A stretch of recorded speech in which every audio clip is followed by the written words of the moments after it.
അതായത് ഇപ്പോൾ പോലീസ് കരുതുന്നത് നെല്ലിയാമ്പതി മലനിരകളുടെ ഭാഗങ്ങളിൽ തന്നെ ഇയാൾ ഉണ്ട് എന്നുള്ള നിഗമനത്തിൽ തന്നെയാണ് പോലീസ് ആ പ്രദേശത്ത് തന്നെയാണ് ശ്രദ്ധ കേന്ദ്രീകരിച്ചുകൊണ്ടുള്ള ഒരു തിരച്ചിലാണ് നടക്കുന്നത്. മറ്റ് പല അഭ്യൂഹങ്ങളുണ്ട്, പല സ്ഥലത്തും ഇയാളെ കണ്ടു എന്ന് പറയുന്നുണ്ട്. അവിടെയൊക്കെ പോലീസിന്റെ മറ്റ് സംഘങ്ങൾ പരിശോധന നടത്തുന്നുണ്ട്. പക്ഷേ എങ്കിലും പൂർണ്ണമായും ശ്രദ്ധിക്കുന്നത് ഈ മലനിരകളുടെ കാടിൻ്റെ ഉള്ളിലെ ഭാഗമാണ്.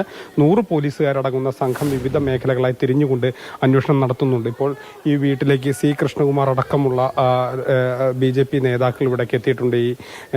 ഈ വീട് സന്ദർശിക്കാൻ, അതായത് ഈ അച്ഛനെയും അമ്മയും നഷ്ടപ്പെട്ട മക്കളെ സന്ദർശിക്കാൻ വേണ്ടിയിട്ട് ഇവിടേക്ക് എത്തിയിട്ടുണ്ട്. അതോടൊപ്പം തന്നെ ഈ സുധാകരൻ്റെയും ലക്ഷ്മിയുടെയും പോസ്റ്റ്മോർട്ടം നടപടികൾ പൂർത്തിയായി എന്നുള്ള വിവരം കൂടി വരുന്നുണ്ട്. ഇപ്പോൾ സി കൃഷ്ണകുമാർ ഈ വീട് സന്ദർശിക്കാനായി ഇവിടേക്ക് എത്തിയിട്ടുമുണ്ട്.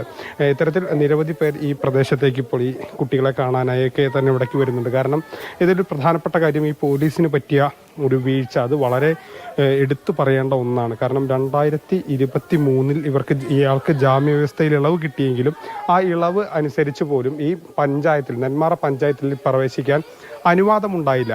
ആ അനുവാദം ലംഘിച്ചുകൊണ്ടാണ് ഇയാൾ വീട്ടിലേക്ക് ഇടയ്ക്കിടയ്ക്ക് വന്നിരുന്നത്. അപ്പോഴൊന്നും തന്നെ പോലീസ് ഇത് ശ്രദ്ധിച്ചിരുന്നില്ല, അതനുസരിച്ചുള്ള നടപടികൾ സ്വീകരിച്ചില്ല. അതാണ് ഇത്തരത്തിലൊരു ഇരട്ടക്കൊലയിലേക്ക് നീങ്ങാൻ കാരണമെന്നുള്ളതാണ് പ്രദേശവാസികൾ പറയുന്നത്.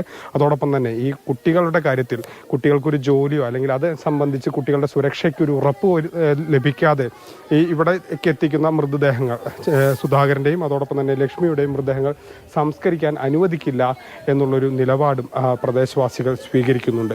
അത്തരത്തിൽ ഈ നാട്ടുകാർ ഒന്നടങ്കം തന്നെ ഒരു സുരക്ഷാ ഭീഷണി കൂടി അവർ പങ്കുവയ്ക്കുന്നു. ഇത്തരത്തിൽ ചെന്താമരയെ പിടികൂടാതെ തങ്ങളുടെ സുരക്ഷയ്ക്ക് എന്താണ് ഉറപ്പ് എന്നുള്ളൊരു ആശങ്കയും പലരും പ്രകടിപ്പിക്കുന്നുണ്ട്. തീർച്ചയായും ഗോകുൽ, ആ രീതിയിലുള്ളൊരു ആശങ്ക ആ പ്രദേശത്താകെയുണ്ട്. ഇതുവരെയും പ്രതിയെ പിടിക്കാനായിട്ടില്ല എന്ന് പറയുമ്പോൾ ആശങ്കയും അതോടൊപ്പം തന്നെ പ്രതിഷേധവും ആ പ്രദേശവാസികൾ എല്ലാവരും തന്നെ രേഖപ്പെടുത്തുകയാണ്.